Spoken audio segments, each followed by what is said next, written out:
Hi everybody, welcome to Wednesday's Wisdom. Well, today I have to tell you is one of my favorite videos that I've found out there. And it really is about the impact we have on ourselves. So there's a couple points on this. One is how you're feeling, and the other is how you're behaving. So I don't want to give away too much of the video, but I will tell you, you have to watch this video because even if you don't watch it for yourself, watch it for your kids because it's so telling on Henry Ford's quote, whether you think you can or you can't, you're right. Enjoy the video and make it a great day. So I'll give you a great story. So we both grew up in Tacoma, and there used to be a thing called Toastmasters. I don't know if you remember Toastmasters, but Toastmasters was a local, regional, and a national speaking group for anybody that wanted to get better at speaking. Well, my dad had gone to a Toastmasters early on and heard one of the most successful magazine entrepreneurs in the world speak. He comes back and tells me, I just had a chance to hear one of the most successful magazine entrepreneurs in the world speak. And he said, when are you taking your SAT? I said, I'm taking it next year.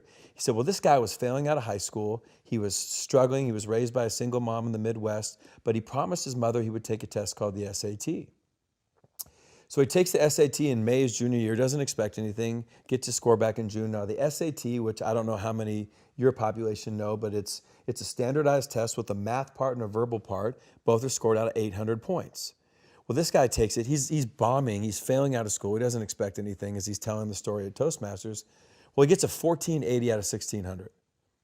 So he's stunned, right? That would be for the smart people that listen to your podcast. Insane, yeah. Right, cognitive dissonance, right? I got a 900 on my SATs just to give people a frame. Right, and I got a 990, excuse me. And I got a 1010, right? I was just, hey, 4 digits, it was a miracle, right? But it's a hard test, and it's a variety of different things. So he gets the score, and his mother, doing what any mother would do, knowing her kid, says, did you cheat? Right? She knows her son. And he says, I swear to God, I tried to cheat, but the way the numbers were and the scantrons and the bubbles, you couldn't cheat. So she says, you mean to tell me you really got that score? He said, yeah, I got the score. So he's stunned, Tom. So as my dad's telling me the story, I'm like, okay.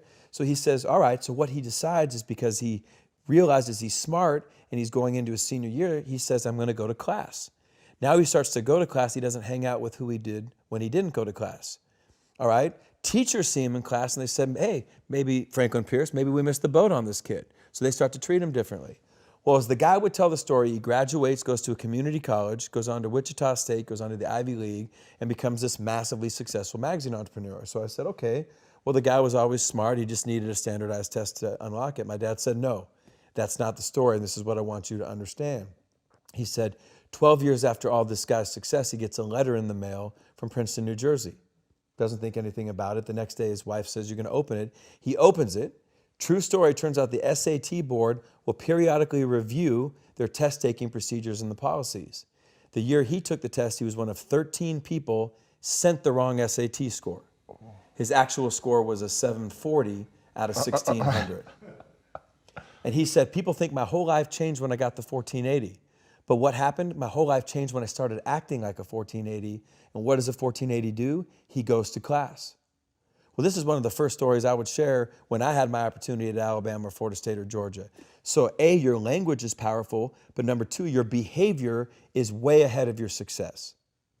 And so many people let their feelings dictate what they do as opposed to throw your behavior out there. Russell Wilson's 5'10". He shouldn't be playing pro football, but he behaves like the best quarterback in the country, and he's done that since before he was at that level, and then his feelings and emotions and his skill caught up to that behavior. I think the lesson my dad was trying to teach me ultimately was, in addition to my language, what I do, not how I feel about my past, is going to determine who I am in the future.